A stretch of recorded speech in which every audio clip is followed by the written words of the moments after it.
Hello everyone, आज हम देखेंगे मेल रिप्रोडक्टिव ऑर्गन्स। अब इसके दो पार्ट्स होते हैं, एक तो एक्सटर्नल जेनिटल ऑर्गन्स, एक होता है इंटरनल जेनिटल ऑर्गन्स। तो सबसे पहले बात करते हैं एक्सटर्नल जेनिटल ऑर्गन्स। तो एक्सटर्नल जेनिटल ऑर्गन्स में क्या है कि दो पार्ट्स होते हैं, एक तो पेनिस होता है, दूसरा स्क्रोटम होता है। पेनिस पार्ट, अब पेनिस क्या होता है? एक प्रकार का मेल ऑर्गन ऑफ कोपुलेशन या सेक्सुअल इंटरकोर्स भी कहते हैं। अब इसके दो पार्ट्स होते हैं, एक तो होता है रूट या अटैच्ड पार्ट होता है, दूसरा होता है बॉडी पार्ट जो होता है फ्री पोर्शन होता है। रूट में 3 मासेज ऑफ इरेक्टाइल टिश्यू होता है, 2 क्रूरा होता है, इस्चियो कैवर्नोसा, और 1 बल्ब होता है, बल्ब स्पॉन्जियोसस।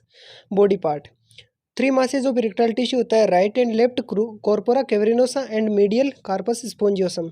2 सरफेसेज होती है, ventral surface and dorsal surface. Glans penis यानी कि terminal part of called glans penis. जैसा कि आप डायग्राम में देख सकते हो, prepuce, glans penis, corpus spongiosum, corpus cavernosa, urethra, deep artery of penis, इसी प्रकार।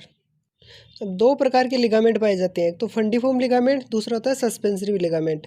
अब ब्लड सप्लाई की बात करते हैं तो ब्लड सप्लाई में 2 ब्रांचेज ब्लड सप्लाई करती हैं। पहली है branches of internal peduncle artery, दूसरी है ब्रांचेज ऑफ फ्यूमरल आर्टरी। तो पहले हम बात करते हैं branches of internal peduncle artery. इसमें होती है deep artery of penis, dorsal artery of penis, artery of the bulb of penis.